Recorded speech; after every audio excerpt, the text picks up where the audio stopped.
Welcome to the kickoff of our Wednesday webinar season. Sorry, I'm Maria McDougall, College Access Counselor with the College Access and Financial Education team. I do have just a couple of housekeeping notes as we get started. The webinar is being recorded, so if you need to end early or want to share this with colleagues who couldn't attend, the recording will be out to you shortly and will also be available on our website. Also, kind of trying something a little different this year. We're going to do some experimenting with ways to engage all of you. So at 2 points in the presentation, I will be doing some interactive polls. So I'll be reaching out to you. They're anonymous. You just click on an answer. It will help us kind of see where your knowledge base is with particular things that we're asking about. And I should be able to publish sort of the answers to all of you to see. So bear with me on that. It's a new thing that we're trying, but I think it will be very interesting. Here's our agenda for the day. I'll give you a brief kind of overview of what we mean when we say adult learner. I know that there are adult ed folks on the webinar, but there are a good mix of other folks. So I do want to do a general kind of overview of what we're looking at in terms of demographics. Then we'll talk about the expanded funding opportunities, which I'm very excited to speak about, specifically the Adult Learner Scholarship and the Maine State Grant expansion. Then we'll shift into talking about some helpful resources, some kind of new things that are up and coming or revisiting some current existing resources, and hopefully we'll have time for questions at the end. If we don't, and or if there are questions that I can't get to during the webinar, I will absolutely follow up individually via email after the webinar. I just wanted to put these two definitions out there to you all. The second one in particular is my favorite. When we talk about what is adult education, I like to make sure that folks aren't just making assumptions about what this means and that it's, you know, just for trades or just for recreation. And there's a lot that goes on in the adult ed world, but I like the second definition is really powerful to me, I think. Particularly the end piece where it talks about the learning itself should respond to their needs. So adults come with different experiences and things. We're going to talk about that in a second, but it's really important that the information and education of adult students is kind of meets them where they are. So I really am passionate about this population, and I'm glad that we're going to be sharing some resources that are specific to this group. A little bit about the demographics to kind of set the scene. When we say adults, we mean 16 to 95 plus, 100, all varying levels of adulthood, right? They're going to come in with different levels of prior education, different levels of literacy, including financial literacy, which is a big topic there, and different levels of work and life experience. One of the great things about adult education, especially if you get to be in a classroom with learners, is that they're often learning from each other, and there's all age groups and all backgrounds, and the interaction and stories that they share with each other is really, really powerful to watch. They might be currently working, so maybe they're seeking a professional credential, or they're seeking their first or an additional degree for career advancement. So that's a common draw to education after high school and particularly adult ed programs. Or they might currently be enrolled in a post-secondary program. So that would include traditional aged college students, non-traditional aged students, first-time students, or continuing students, stop-outs, folks that started at one point, left for whatever reason, and then return. So lots going on in terms of demographics with this, but I did want to sort of give you a sense of an overview of what's happening with this population, what they might look like. And because I'm nothing if not a nerd for statistics, I'm going to throw a little bit of data at you. Maine is the oldest state in the nation. We have the highest median age. I don't think this is news to anyone on the webinar, particularly since there's been some national media around this. As of right now, around 46% of Mainers have a post-secondary credential of value, but the goal is 60% by 2025. And if that sounds familiar to you, that's because that's kind of the goal set by the Maine Spark Coalition to get all Mainers, 60% of Mainers or more, ideally, with a credential value by 2025. I'm not going to spend a lot of time on Maine Spark right now. I'm going to touch on it again a little later. If that's a term that is brand new to you and you have no idea, you can absolutely reach out to me for more information. It's a coalition of business and industry and education to meet this goal. According to the Maine Department of Ed Office of Adult Education, I wanted to sort of get a sense of the impact of the adult ed programming in the state so you could kind of see where things land with this. A little over 1,100 folks participated in the Maine College Transitions program in FY18. So that's a pretty good chunk of folks, and 3,300 people participated in workforce training programs, which is amazing. And I feel like every other day I learn about a new workforce training program or credential that's coming up through Maine Adult Ed, which is very exciting. So it's clear that work is happening, but it's also clear that more work needs to be done, and we really need adults to complete their credentials, whether they're completing what they already started or they're getting their first time credential. But it's hard because, and I hear this all the time, it seems like funding for adult learners is limited. And that's a common question. Where do I find money? It seems like all the scholarships are available only to traditional age students. And that is sometimes the case, but the state of Maine and some local organizations have heard this concern and have really answered the call to provide funding specifically to adult students. And now we're going to get into the super exciting announcements, expansions, all of that. All of this information is on the web. I'll show you where to find specific information about this. I'll tell you where to go. You'll also get an updated copy of this presentation and additional resources if you would like it. But this one kind of is near and dear to my heart. I'll start by saying full disclosure that I sit on this scholarship committee. It is one of the great joys of this job, but especially with this expansion, we're going to be able to help quite a few people in the state. It's commonly known as the James and Marilyn Rockefeller Scholarship. So particularly my adult ed friends on the webinar will have heard of this.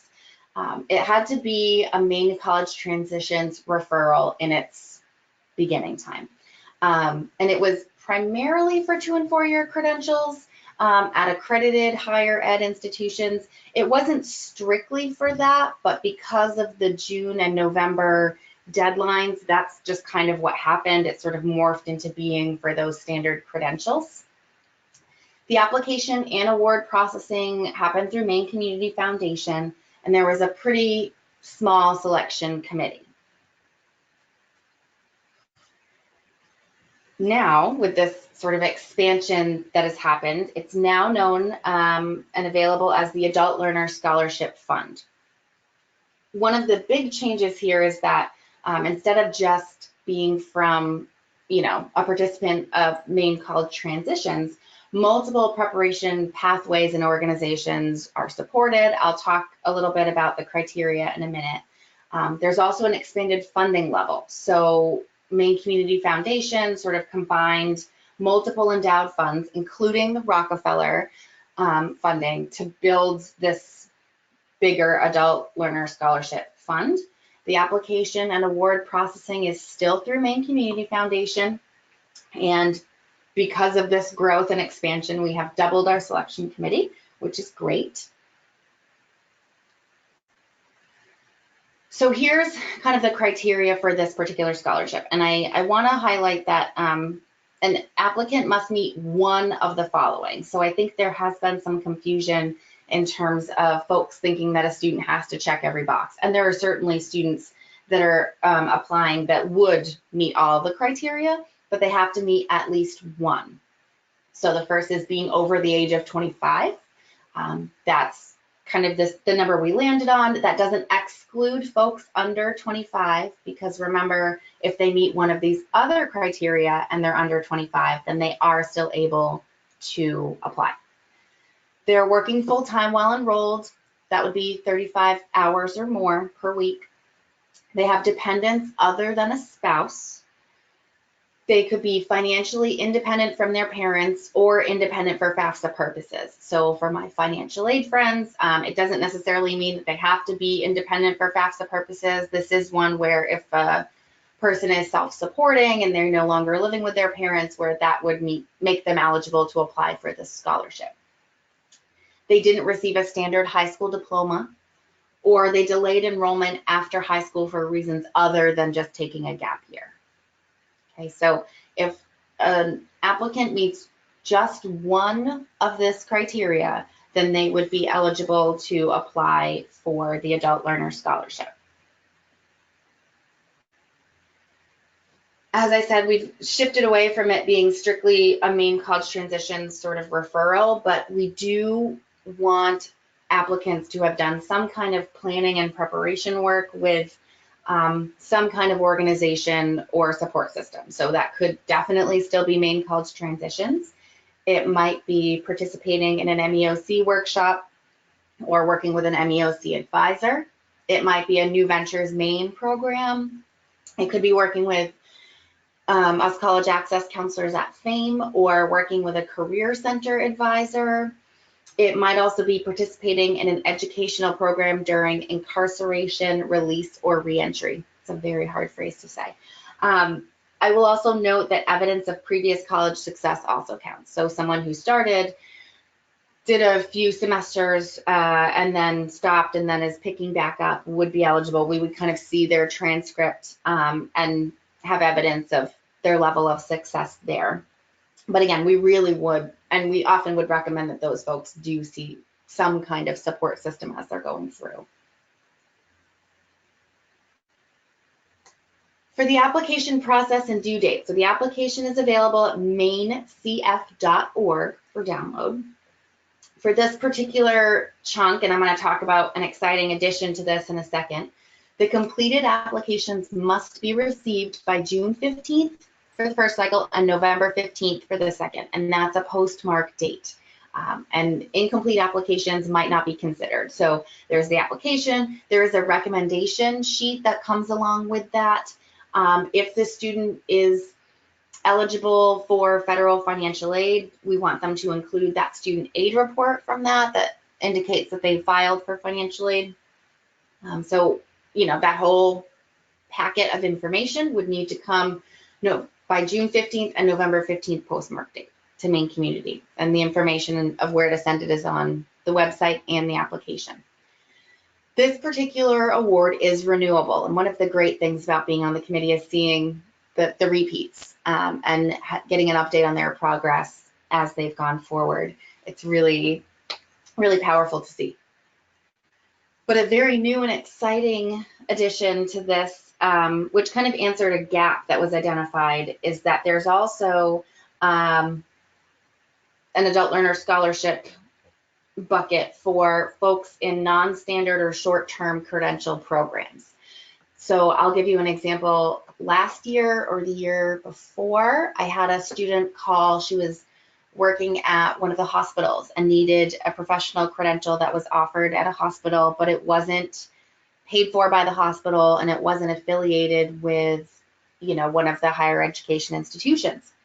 And it was around $3,000, and she had called FAME and she was scratching her head because she had no idea how she was going to come up with that. And that's been a gap that we've seen a lot of. So gratefully, this Adult Learner Scholarship is going to capture some of those, right? So I wish it existed back then, because I would have absolutely told her that she could apply for this now. But the idea is that it's for those short-term, non-standard professional development certificates, adult education or career center programming. So as I said in the beginning, there's a lot going on in adult ed with credentialing, which is fantastic. And so this, if it's a short-term program, this is absolutely a funding source for that. And then, it might be CNA or welding, or we've had a number of CDL for commercial trucking. So again, it's filling a need and a gap that was identified previously. In the copy of the presentation I sent out yesterday, it did say that it was the same application, but I do want to note that since then, very recently, the committee had decided that we wanted 2 separate applications for these 2 buckets. So on the website, there is a separate short-term application.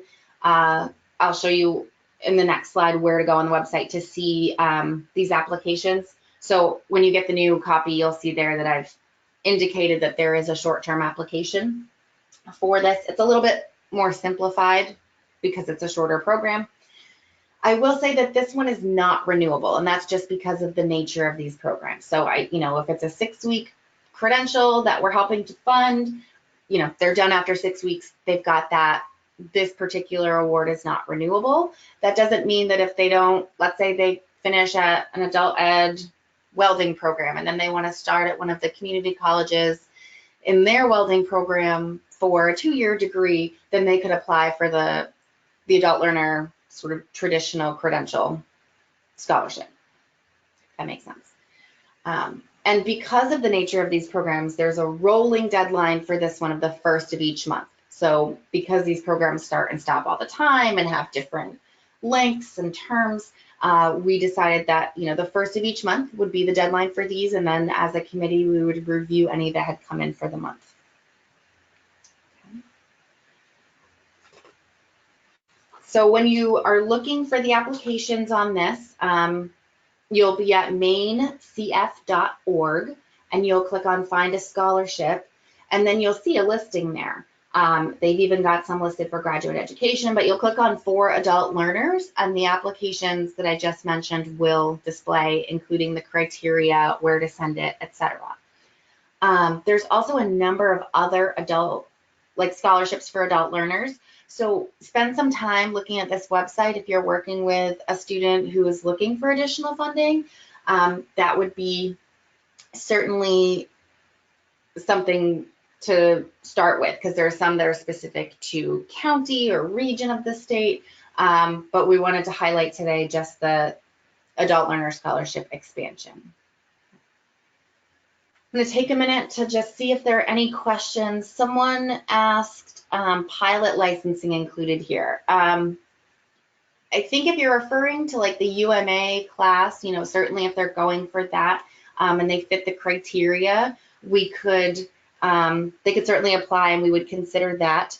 I do know that the fees for a piloting program are fairly expensive. So certainly yes, it would. Again, it's going to depend on how they're doing that, but absolutely encourage them to apply. Oh, it looks like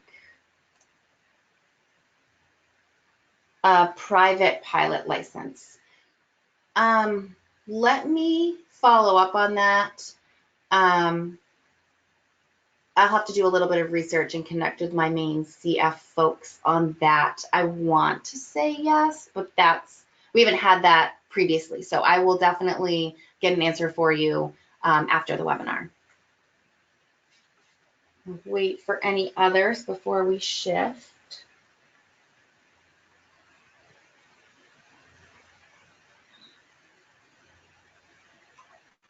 Okay, the next new thing I want to talk about, and some of you may have attended the earlier webinar about this. The Maine State Grant has been expanded. So you may be familiar with the Maine State Grant program. It's been administered by FAME for years now, but there's some expansion of this. So for the upcoming year, in order to be eligible, the student would have needed to have filed their FAFSA by May 1st, 2019. So you may recall that the standard deadline is always May 1st. EFC processed by on or before May 1st. There is an EFC cutoff of 5,800 for that. So EFC is 5,800 and below. They must be attending a Maine institution or eligible NEBI program, used to be called New England Regional. That just means the major that the student wants is not offered in a Maine institution, and that comes with some tuition breaks.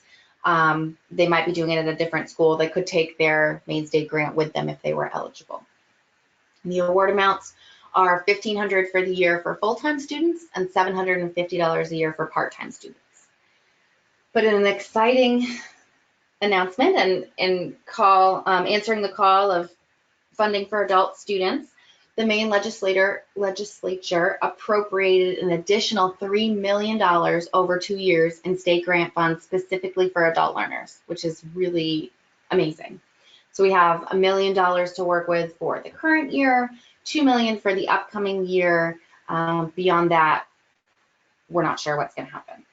I'm going to run down the criteria of how this is going to work. The little asterisk is, we've got to throw out there that it's subject to change based on funds availability. This is a work in progress. It's brand new. We're going to build it as we go.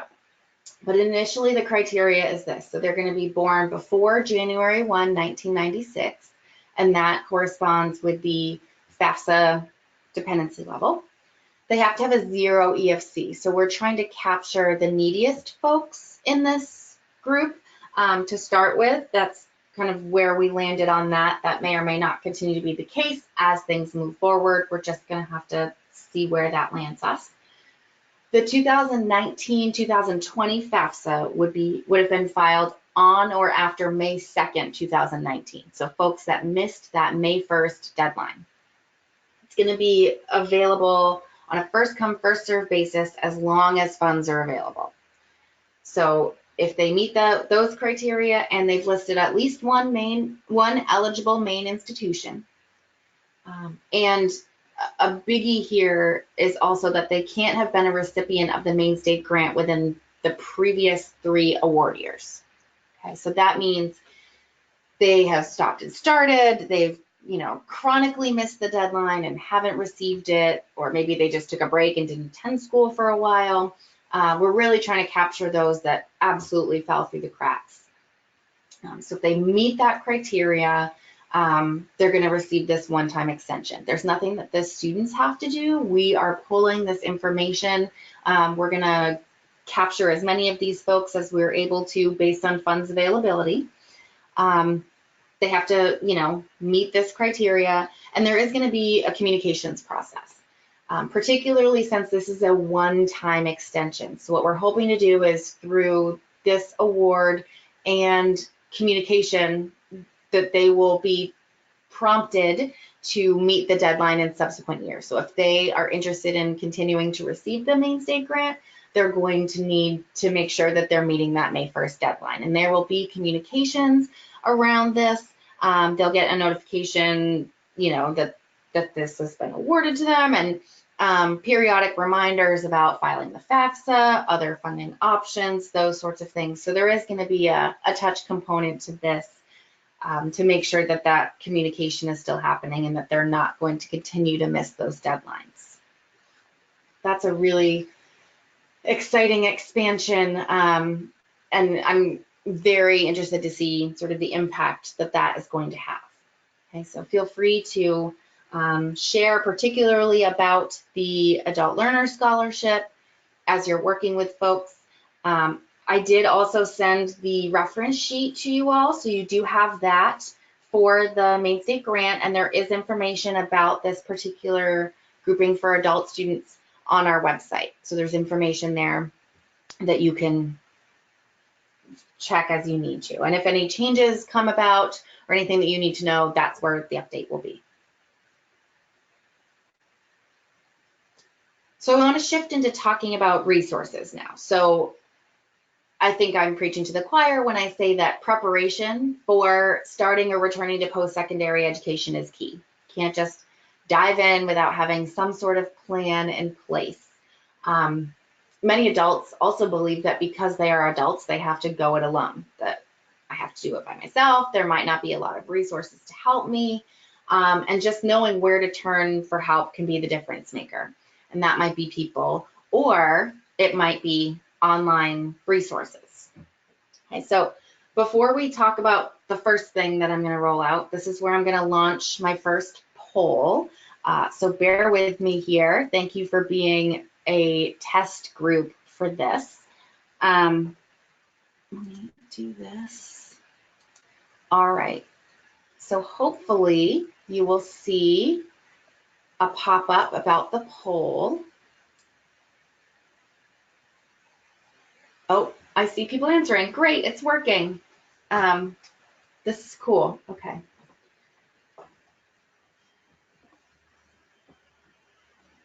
So I'm just gonna wait for a few more. Okay. Okay. Go ahead and close that. So I'm gonna try to share these results with you. Okay, so I'm hoping that you're seeing those poll results. So again, it's all anonymous, but if you hadn't guessed from the poll, we're gonna talk about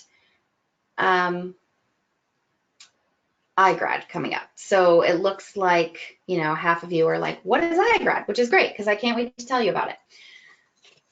IGrad is a financial literacy platform. So if you had previously heard of Salt Money, it's kind of similar to that, but I would say more robust. The idea is that it's a free educational platform offering articles, infographics, calculators, tons of, you know, courses and resources on financial literacy topics. The Maine Community Colleges, the University of Maine system, Maine College of Art, and Thomas College are all participating. So they are offering free IGrad usage to their students. But adult learners can also enroll via Fame's IGrad at fame.igrad.com and get a free account that way. So for if you're working with a student who's doing one of these, you know, other credentials, or they're currently enrolled in an adult ed program or maybe college transitions, they are absolutely able to use IGrad as well. I'm going to show you, this is the landing page for the Fame one. So ones that are specific to students attending a particular college that participates are going to see a branded website for their institution. And that's really cool because there's a great way to customize content so that it will display specific scholarships or articles or blog posts from that particular institution. But they're going to click on sign up. So I'm going to show you kind of through what this looks like via a Fame account. I'm not going to spend a ton of time on this because I have other resources, but at the end, there in the survey that follows the webinar, there'll be a place for you to indicate if you're interested in receiving training or more in-depth look at IGrad. When they do this, it's going to take them through a series of questions that's going to determine what's called their money personality. And it's a really cool psychological quiz that I found to be very spot on personally. Just about your habits and thoughts around money. Are you risky? Are you, conservative? How do you approach certain financial situations and decisions? It was really impactful. And then once you've sort of completed the assessment, it's going to put you into your dashboard. So you can see mine here from my Fame account. I'm embarrassed that my financial literacy health was not in the green yet, but I have since done work on this. So, and I have found it professionally and personally useful, I will say that. So what you'll see is when you do the financial wellness checkup piece, after you complete that, it will give you some recommendations for content. It also will display courses available to you, and you can click right from there and start them or continue a course that you started and stopped. I also wanted to show you there's a way for students to upload their student loan data information right into IGrad. And you can't see this because the slide doesn't move, but this is actually a ticker tape that's going to scroll from their dashboard that will show them their monthly payment, their outstanding balance on the loans, which is a great reminder. So students that are currently enrolled in college should be aware of what they're borrowing, and this is a great way to do that and really put it in the forefront of what they're doing. So I really like that as a valuable tool while students are in school. And across the top there, you'll see that there are different topics. So if you're looking for something particular to credit or budgeting or understanding the stock market, that's all in there. You can search by topic. You can go to courses and see the full course listing, and there's a lot of information out there. And actually, speaking of stocks, I actually took a few of the courses built in here about investing and the stock market, because that is one thing I know very little about, and it was really informative, and they're arranged in such a way that they're very user-friendly, very interactive, so that's been really great. And then there's tools, and I'm going to show you a little screen grab of some of the tools and calculators that are in there. There's a wealth of information. If you need a calculator for a particular topic, I'm going to almost guarantee you that IGrab has it. So if you click on the topics, you'll kind of see it's spread out into articles. There's infographics. There's a lot of information here. It'll show you some videos, and the algorithm will learn the user as they interact with it. So if a student is really looking at a lot of information about credit, what they're going to start seeing in this dashboard and in this topic section is topics related to that. And they can favorite articles. That's what the little heart is with the one next to it. So it's a really kind of smart, interactive tool for students to use to supplement and increase their financial literacy. So this is a little snapshot of some of the courses that are available. It's going to tell you kind of the level of knowledge base that might be included, how long the course takes. So you could work these into curriculum if you're doing a financial literacy programming, or maybe it's through Maine college transitions. Whatever you're doing, you can assign these. And what's really cool is at the end of the course, the student gets a sort of certificate of completion, which is, we all like proof that we did things. I guess you would lump that in under a micro credential. And it might be that you incentivize that. So as students complete these courses, maybe they're getting extra credit or some kind of benefit on top of that. But there's a lot here. There's even preparing to buy a home and things about investing. And there's a lot of really good content here. And you can start and stop the courses and it will pick you up where you left off. This is just one snapshot of that tools section from the beginning. So you'll see kind of across the top there's a scholarship search, and the higher ed institutions in Maine that are using this can customize that so that their schools' scholarships will also populate there. There's that student loan snapshot piece, so that's how they go in to upload the student loan information. There's a job search. There's topics about budgets. There's a retirement analyzer, which might be fun for some of you all to play around with. But in the calculator section, this is a tiny sampling of the calculators that are available. I mean, it goes on and on and on. If you need a calculator for anything, I'm certain it exists in IGrab. Debt to income ratio, credit card payoff. There's a financial aid offer letter comparison tool. There's a whole bunch of different, there's a savings calculator. So if you want to have X number saved by a certain date, it will walk you through how to maximize your saving. Just a lot of really great information there. So if you are interested in learning more about that or having a training for your staff, please contact me. Feel free to contact me directly. We're always happy to introduce people to the world of IGrab and encourage folks to use it, particularly those of you that are not attached to community college or one of the university and system schools. I absolutely would love the adult ed folks to be using this as well. Oh, that's not what I wanted to happen. Okay, so you may also be familiar with the lifetime learning kits. I always like to give this a shout out for those of you that have no idea what that is. It's a packet of information that is information on preparing for higher education, so how to take those preparatory steps, paying for higher education, managing your money, all kinds of little resources specifically geared toward adult learners. And new in the Managing Your Money section is a piece on credit that we just released last week or the week before, which just high-level overview of what is a credit score, why does it matter, information about the credit report. There's all of the pieces of the kits are available in PDF form on our website. We want you to use and redistribute as you see fit.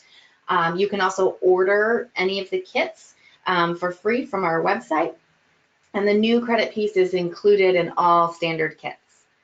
There are also customizable pieces that you can order, so resources for new Mainers, for veterans and service members and their families, and then there's some content for those with prior student loans or that may have had a balance at a prior institution.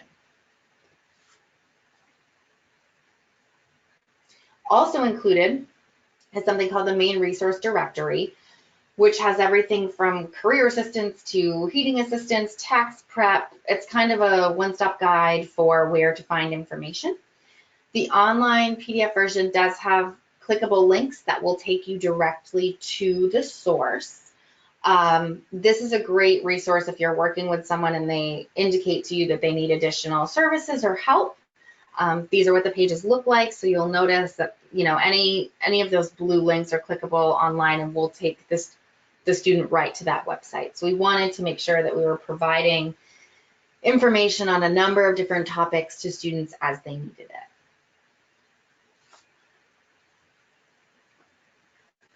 Another place for resources that's kind of a new thing, in the beginning you heard me talk about MaineSpark. So some of the work that the Adult Promise track of the MaineSpark Coalition has been working on is to build this hub.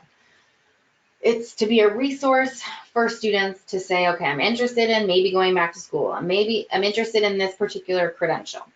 They can search for particular schools. They can search for resources. So if you go to, find financial aid, you'll see information from FAME there and a few other resources that connect to other resources. Will point them in the direction of things like career services, Goodwill, all sorts of other organizations. But this is a good website for students to kind of explore where they might be thinking they would like to continue their education or job training, that sort of thing. So I typed in, I'm interested in education. Nothing specific, just show me all the education stuff. I'm interested in a bachelor's degree, and I click search now, and it's going to show all of the colleges that offer those programs. And then they can do a deeper dive into the information there. So this is another resource, it's brand new. Happy to share information about this MaineSpark Hub if folks would like it. But it's mainspark.me, and you can find in the Adult Promise section a link to this hub. I'm going to pause real fast for questions.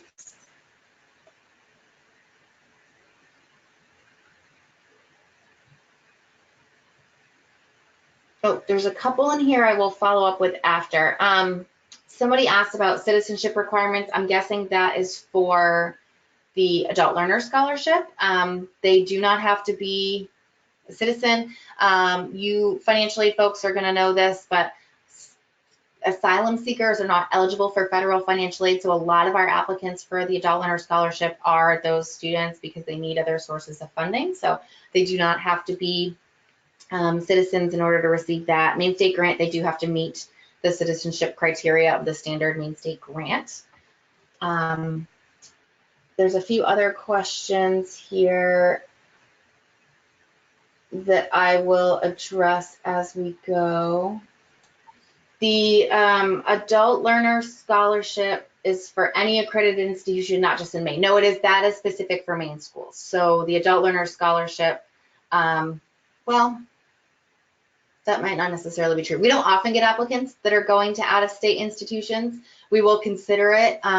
We might indicate, because I think we did have one, so we would indicate to them, see if there's an option locally and try to find out maybe why they aren't doing it at a Maine school, but we wouldn't totally write it off. Let me just see.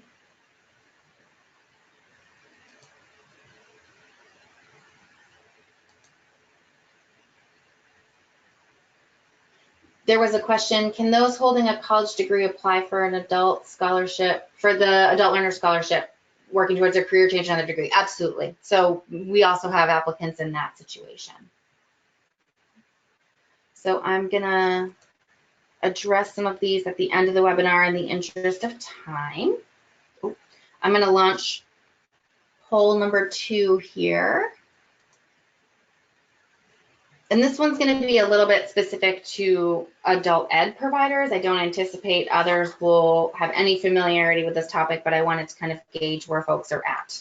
It's going to clue you into what we're going to talk about next.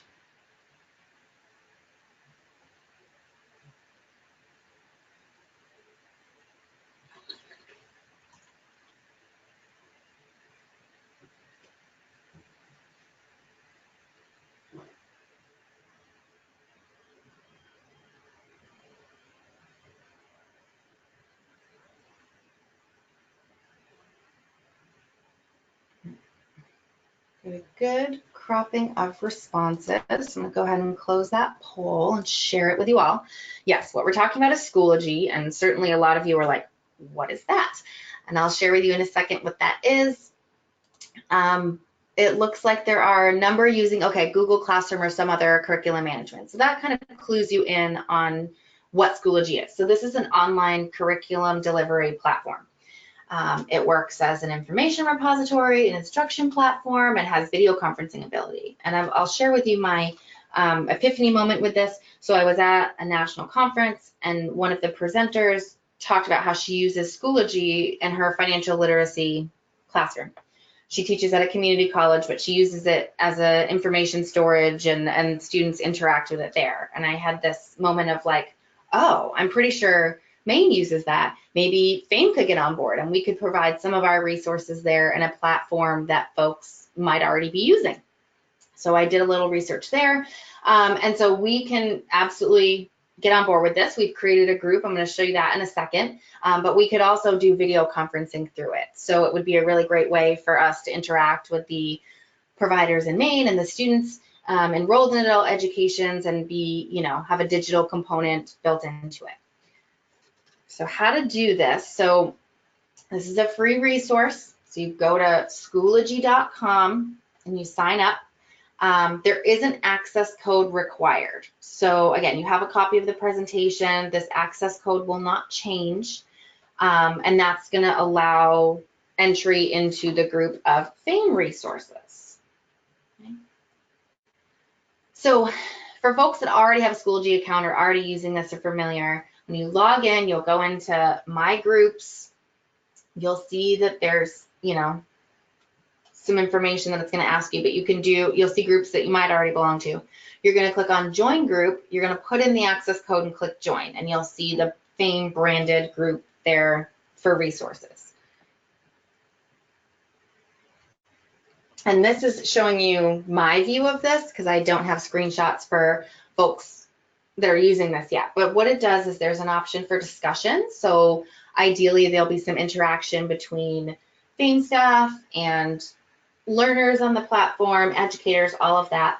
But in the resources section is where we've included everything we saw, the lifetime learning kits. I tried to name everything so it was kind of clear what the information is. Any hot topics of the financial aid cycle will be there. You'll notice the link to IGrab shows as well, so they can link right to that and get to those resources. But the idea is that, certainly they can get all this information on our website, but if they're already interacting with this platform and they need a quick one-off resource for FAFSA help or for money management, if they want to get to that new credit piece and they're already in the system, they'll have the ability to do that.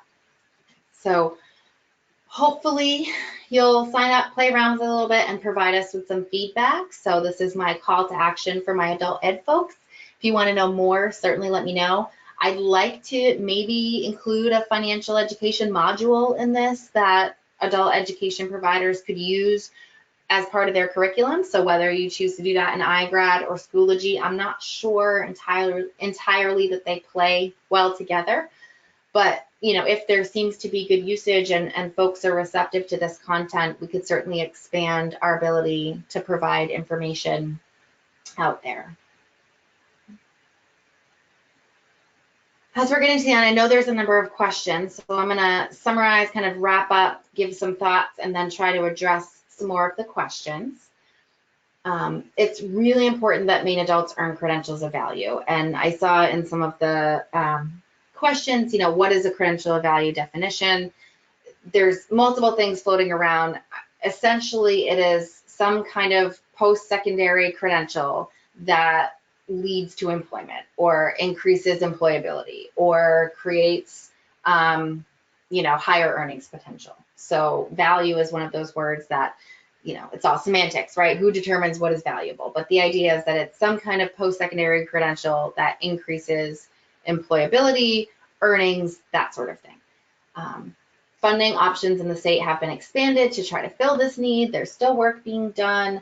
I didn't even touch upon, things like, Opportunity Maine tax credit, which is for people living and working in Maine to try to offset student loans. There's lots of things going on. We want to encourage students to file the FAFSA on time whenever possible. That is the first and most important way to maximize eligibility for programs that are eligible. Meeting that deadline is really, really key.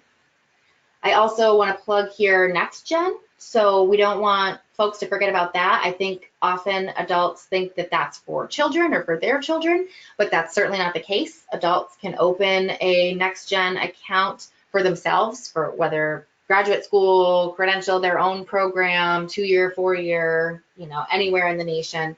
So certainly don't forget that as an option. And there's information on our website for how to enroll in that. Happy to talk more about that if people would like more information. And there's tons of free budgeting and planning resources available on our website. There's lots of other external resources for this. So there's lots of help available for folks who are starting or continuing their education.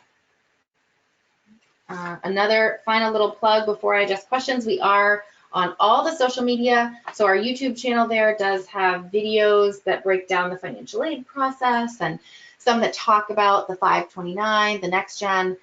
We are doing a number of Facebook Live events coming up. I believe the 16th is our FAFSA Facebook Live event, so you can interact directly with us and ask questions. We do have Instagram and Twitter, and we're trying to put information out on all platforms to help folks get information where they need it. Okay, so we do have a little bit of time. Let me tackle some of these questions. What's it make it to?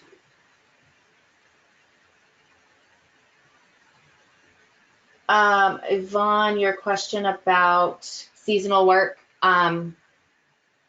that would count. Those folks could apply. They would just want to explain their situation. The median age of Mainers, last I saw, I think it was 45 or 46. I have data on all of the sort of Maine Spark, demographics of the state. If folks are interested in that, just let me know, and I'd be happy to send out that information to fellow data nerds like myself.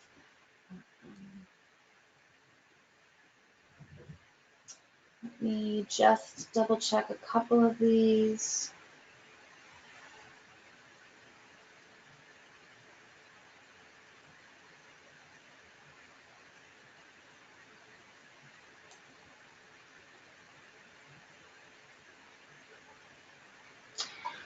Good question.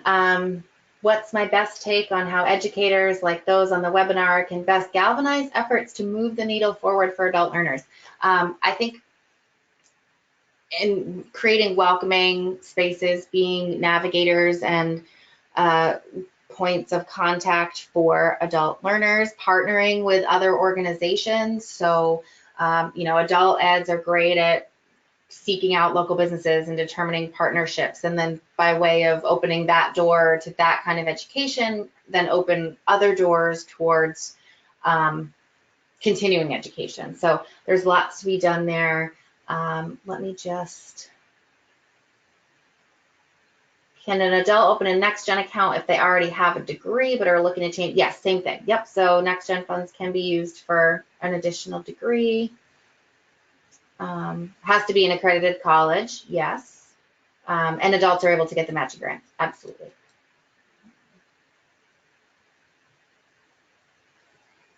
All right, there's a few others in here that I will address via email after the webinar. I'll give one more minute for folks to kind of throw in any last minute questions or comments. I do encourage you to please take the survey at the end if you have a few moments, short 5 questions that will take under a minute. We enjoy that feedback. We take that and use it towards other webinars and other information collection. Thank you for your attendance today. You'll have some information from me and the webinar recording by the end of the week. Have a great day.